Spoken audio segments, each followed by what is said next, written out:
आज जिनसे हम आपको मिलवा रहे हैं वो एक अच्छे कलाकार तो हैं ही, साथ ही साथ एक अच्छे बेटे, अच्छे भाई, अच्छे पति, अच्छे बाप और अच्छे दोस्त भी हैं। मिलिए एक परफेक्ट अच्छे इंसान से, शशि कपूर जी। बोरिंग इंसान नहीं? नहीं, बिल्कुल नहीं। नहीं, ज्यादा अच्छा कह दिया आपने, कुछ जरूर से ज्यादा कह दिया। नहीं नहीं, मैंने बिल्कुल ज्यादा तारीफ नहीं की।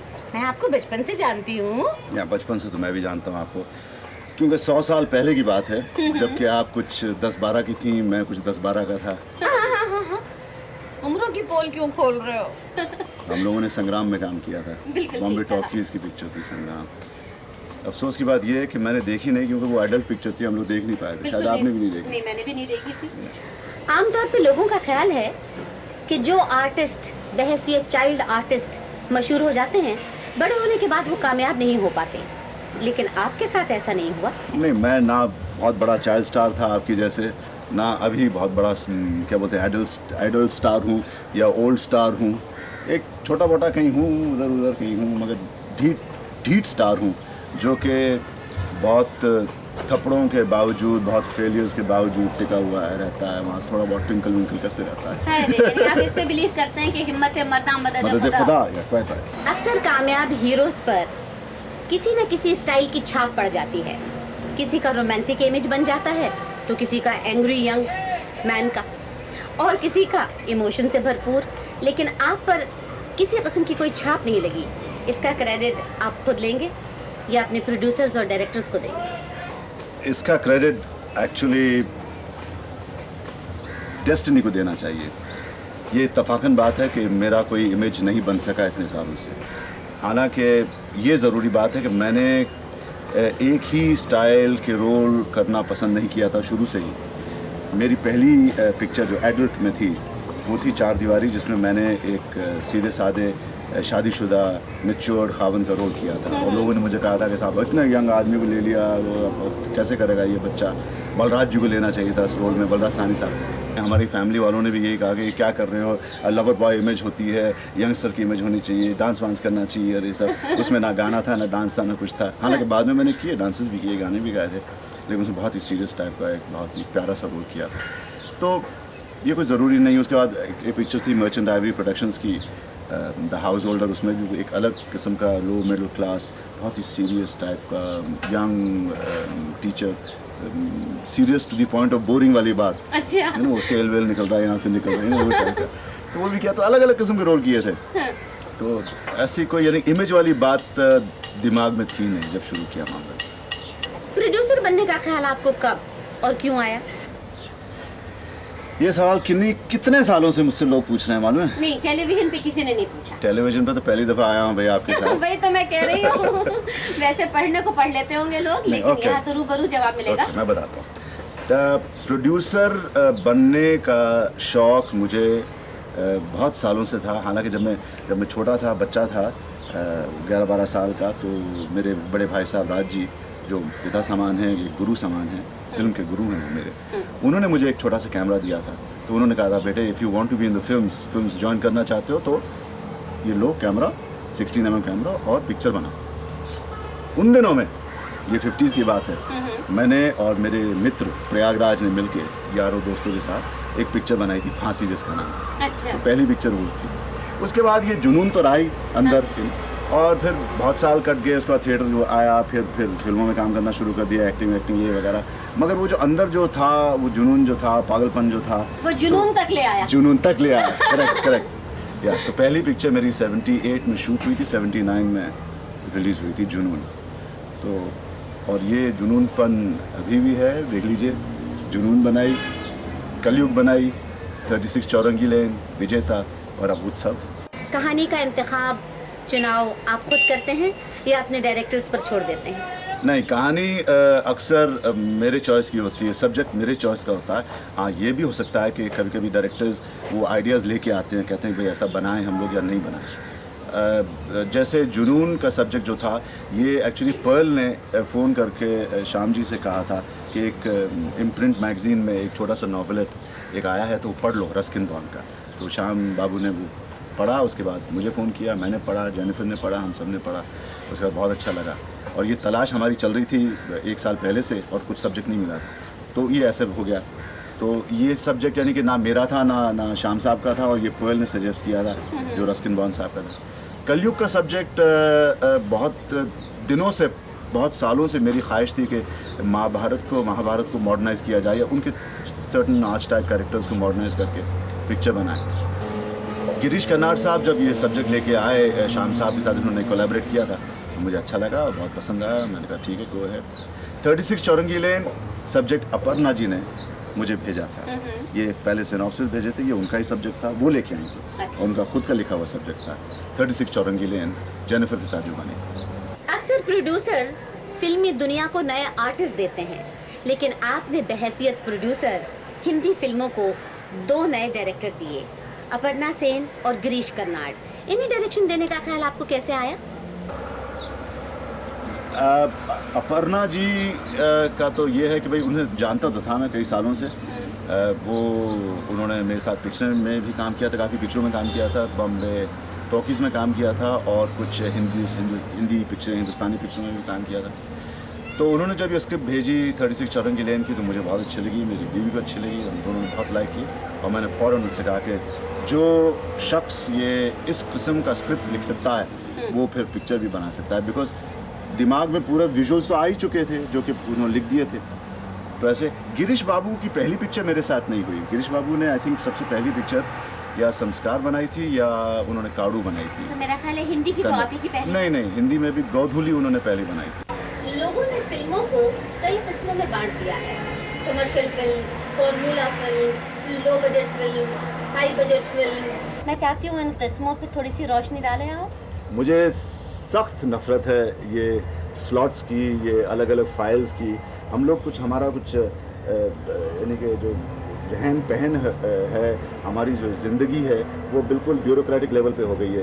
हम लोग फाइल्स बन जाते हैं। ये अच्छा आदमी है, बुरा आदमी है, ये बहुत बुरा आदमी है, ये बहुत अच्छा आदमी है, ये आर्टिस्टिक पिक्चर है, ये कमर्शियल पिक्चर है, ये क्या मिडल ऑफ द रोड वाली पिक्चर है। तो मैं भाई सिर्फ इसमें बिलीव करता हूँ कि या तो पिक्चर अच्छी होती है या बुरी होती है, या पिक्चर सफल होती है या असफल होती है। बस 2 ही किस्में। 2 ही किस्म की हैं, बाकी हो गए। हाँ, कुछ पिक्चरें होती हैं जो कि बहुत ग्रेट होती हैं, जैसे कि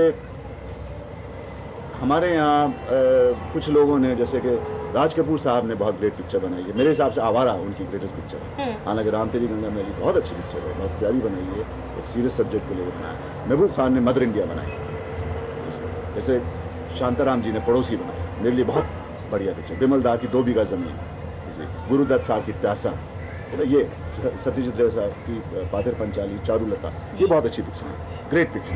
कभी कभी अच्छी फिल्म भी तो असफल हो जाती है, इसलिए तो उसे फिर आर्टिस्टिक फिल्म कह देते हैं ना लोग। वही कहते हैं कि नहीं साहब, ऑडियंसेस हमारी पिक्चर को समझ नहीं सकी, हमारी पिक्चर बहुत एडवांस्ड है, हम लोग कुछ 20-25 साल आगे हैं, हमारी ऑडियंसेस अभी पैदा नहीं हुई है। अच्छा, 25 साल बाद बनाते तो हिट होते जी। अच्छा भैया ये बताएं, अपनी फिल्मों में काम करते हुए और बाहर की फिल्मों में काम करते हुए आप क्या फर्क महसूस करते हैं? हमने किया 36 चौरंगी लेन में, तो मैं था ही नहीं, क्योंकि मैंने बड़ी कोशिश की थी कि मैं जेनिफर का जो पार्ट है वो मैं करूं, लेकिन नहीं कर सका। अच्छा,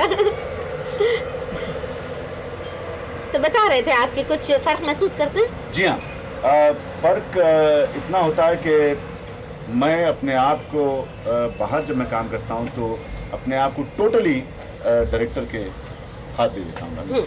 अब वो डायरेक्टर की रिस्पॉन्सिबिलिटी होती है, राइटर की रिस्पॉन्सिबिलिटी होती है कि वो मेरे साथ क्या करें, मुझे कैसे इस्तेमाल करें, मेरा कैसे इस्तेमाल करें, मुझे कैसे यूज़ करें वो लोग। अब आप देखिए ना, दीवार में बहुत अच्छे राइटर्स थे, सलीम जावेद, जो कि जब साथ में थे बहुत प्यारे थे। अब उनकी बहुत ही बेहतरीन स्क्रिप्ट थी, बहुत अच्छी थी, बढ़िया थी। यश राज चोपड़ा साहब बहुत मशहूर डायरेक्टर, हमारे प्यारे मित्र वो थे, अमित जी, मैं, हम लोग थे, तो बहुत मज़ा आया था। वैसे तो हर आर्टिस्ट के लिए प्लेट तैयार आ जाती है, राइटर जो है वो डायलॉग्स लिख के देता है, अंदाज बोलने का डायरेक्टर बताता है, लेकिन आर्टिस्टों को खुद भी तो कभी इम्प्रोवाइज करना पड़ता होगा। बिल्कुल सही बात है, आपने ठीक ही कहा। कभी कभी में ये हुआ था। हालांकि कभी कभी मैं सागर सरहदी साहब ने बहुत ही अच्छे डायलॉग लिखे थे, अच्छी स्क्रिप्ट लिखी थी, लेकिन मज़े की ये बात है कि डायरेक्टर ने और राइटर ने मुझे थोड़ी बहुत छूट भी दे रखी थी कि मैं अपने इम्प्रोवाइजेशन करता रहूं और एक्सटेम्पोर बोलता रहूं, और उसका नतीजा ये हुआ कि अच्छा ही लगा, मामला ठीक ही हो गया था। अच्छा, फिल्म मेकिंग में आप मौसीकी को, संगीत को कितनी अहमियत देते हैं? मैं फिल्म मेकिंग, ख़ास तौर से इंडियन फिल्म मेकिंग में, हिंदुस्तानी फिल्म मेकिंग में, इंडियन जब कहा जाए तो इंडियन इज़ नॉट जस्ट हिंदुस्तानी, तो गलत बात होती है। बाज़ वक्त हम लोग यही कहते रहते हैं इंडियन हिंदुस्तानी, तो गलत बात है ना। तमिल भी होती हैं, मराठी भी होती हैं, तेलुगु भी होती हैं। मगर जब देसी पिक्चर कहा जाए, हिंदुस्तानी पिक्चर कहा जाए, तो म्यूज़िक का रोल बहुत ही बड़ा होता है। जुनून जब मैंने बनाई थी उसमें वनराज भाटिया साहब को लिया था और रफ़ी साहब ने बहुत प्यारे गाने गाए थे। आशा जी ने भी बहुत ही अच्छा एक गाना गाया था, एक कजरी थी यूपी की, बहुत खूबसूरत गाई थी। तो कलयुग में तो कुछ ख़ास मौका नहीं मिला था, और 36 में भी कुछ ख़ास मौका नहीं मिला था गाने वानों का। लेकिन जब हम लोग विजेता बना रहे थे, उसमें एक बहुत ही सुबह का राग था, और उस पर आशा जी ने बहुत ही बढ़िया गाना गाया था। मुझे याद है कि आशा जी को बुखार था और आशा जी शायद नहीं आने वाली थी, तो मैं बहुत परेशान हो गया, क्योंकि हमें रेखा जी की डेट मिली थी और हम लोग अफोर्ड नहीं कर सकते थे कि वो कैंसिल हो जाए शेड्यूल, और वो गाना करना ही था रिकॉर्ड उस दिन, और उसी दिन हमने शूटिंग भी करनी थी। और आशा जी आई और 104 या 105 बुखार था, और इतना प्यारा गाना है। मैं ये जान सकती हूँ कि आपने अभी तक खुद फिल्म डायरेक्ट क्यों नहीं की? क्योंकि मैं बहुत बेवकूफ़ आदमी हूँ, सबसे पहले तो ये बात। दूसरी, मैं बहुत ही लेज़ी, बहुत ही सुस्त आदमी हूँ।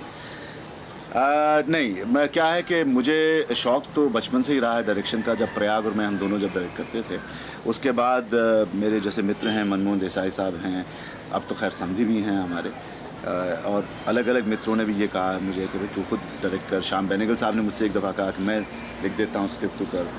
लेकिन मुश्किल ये है कि अगर मैं काम कर रहा हूँ एज एन एक्टर दूसरों की पिक्चरों में, फिर मैं समझता हूँ कि ये एक गलत बात होगी कि मैं डायरेक्ट भी करूं और उनके साथ पिक्चरों में काम भी करूं, क्योंकि कुछ टाइम जो है मामला, वो कुछ मैं सही तरीके से अपनी पिक्चर में कंसंट्रेट नहीं कर सकूंगा, और टाइम में अपनी पिक्चर को नहीं दे सकूंगा। तो मेरे ख़्याल से जिस दिन, देखिए अब उत्सव जैसी पिक्चर जब फर्स्ट क्लास हो जाएगी, रिलीज़ हो जाएगी, चल जाएगी, और जिस दिन मैं ऐसा समझूंगा कि भाई इकोनॉमिकली, कमर्शियली मैं इंडिपेंडेंट हूँ, ताकि मुझे दूसरों के साथ काम करने की ज़रूरत नहीं है, तब मैं समझता हूँ कि मैं अपनी कंपनी में एक आधा पिक्चर सालाना क्या करूँ। कहते हैं हर मर्द की कामयाबी के पीछे किसी औरत का हाथ होता है। बस इससे ज़्यादा मैं कुछ नहीं कह पाऊँगी। जेनिफर और मेरा एसोसिएशन बहुत ही पुराना था। हालांकि या आप शायद कह सकें, थोड़ा पोएटिक हो सकें, सेंटिमेंटल हो के आप कह सकते हैं कि पिछले जन्म का हो सकता है। लेकिन जब मैं 17 या 18 साल का था, मैं जेनिफर से मिला।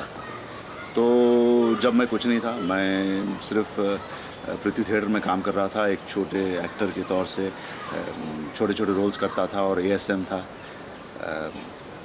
जेनिफर जी अपने फादर, अपने पिता की कंपनी में मेन लीड कर रही थी रोल्स, तो उनकी हैसियत बड़ी थी। तो हम लोग जब मिले तो मैं ज़्यादा एक्टिंग के बारे में जानता भी नहीं था, तो एक कुछ जिसे बोलते हैं ग्रोथ शशि कपूर की और जेनिफर की साथ में हुई थी, जो कि बहुत फॉर्चुनेट चीज़ थी। 28 साल का साथ था हम लोगों का, और 28 साल काफ़ी होते हैं। आई थिंक उसमें काफ़ी कुछ हुआ, अप्स एंड डाउन्स ये वगैरह, लेकिन मज़े की ये बात है कि हर मौके पर, हर किस्म की दौड़ पर, हर सिचुएशन में जेनिफर का साथ रहा, जेनिफर की एडवाइस रही, जेनिफर की एक थप्पी रही पीछे, तो उससे काफ़ी कुछ हुआ। यहाँ तक कि पिछले साल जब हम लोग हॉस्पिटल में थे, तो जेनिफर ने ये ज़रूरी कहा था कि thank God for a lovely family. बहुत अच्छी बात। पृथ्वीराज जी थिएटर को अपनी पूजा समझते थे। आप खुशकिस्मत हैं कि पृथ्वी थिएटर्स को अमर रखे हुए हैं। क्या कभी खुद थिएटर करने को जी नहीं चाहता? ज़रूर चाहता, लेकिन क्या प्रॉब्लम्स क्या हैं कि क्योंकि मैंने कुछ ज़रूरत से ज़्यादा फाइनेंशियल जिम्मेदारियां अपने कंधों पर रख ली हैं, क्योंकि मैंने जैसे आपको पहले कहा था मैं एक बेवकूफ़ इंसान हूँ, एक बुद्धू हूँ, इतना अच्छा इतना बढ़िया इंसान नहीं हूँ जितना आपने कह दिया शुरू में ही। तो उन फाइनेंशियल जिम्मेदारियों की वजह से मैं प्रोफेशनली थिएटर में काम नहीं कर सकता हूँ। थिएटर में काम करने को जीत तो बहुत चाहता है। मेरे ससुर साहब, मेरी सास जी मेरे पीछे बहुत सालों से पड़े हैं कि यहीं पृथ्वी थिएटर में हम लोग एक सीज़न रिवाइव करें पुराने शेक्सपियरियन कंपनी के प्लेस का और पुराने पृथ्वी थिएटर के प्लेस का। यहाँ तक कि जेनिफर भी चाहती थी, कुछ 2-2.5 साल पहले की बात है, कि एक अंग्रेज़ी प्ले है फिल्मीना, तो जो कि अभी शफ़ी ने किया है अदा करके हिंदी में, तो जेनिफर चाहती थी कि जेनिफर मैं वो करें पृथ्वी थिएटर में। लेकिन कुछ प्रॉब्लम्स अजीब से हो गए हैं, जिसमें यानी ये है कि मेरे लिए अभी बाहर फिल्मों में काम करना, रोज़ फिल्मों में काम करना बहुत ज़रूरी हो गया है। मैं आपका शुक्रिया अदा करूं? नहीं, आप मत शुक्रिया अदा करिए। मैं कह सकता हूँ कि मैं आपका ममनून हूँ, मुतशक्किर हूँ, एहसानमंद हूँ, शुक्रगुजार हूँ, आभारी हूँ। अच्छा, समझ लीजिए कि मैंने ये जुमले रिपीट कर दिए। नमस्ते।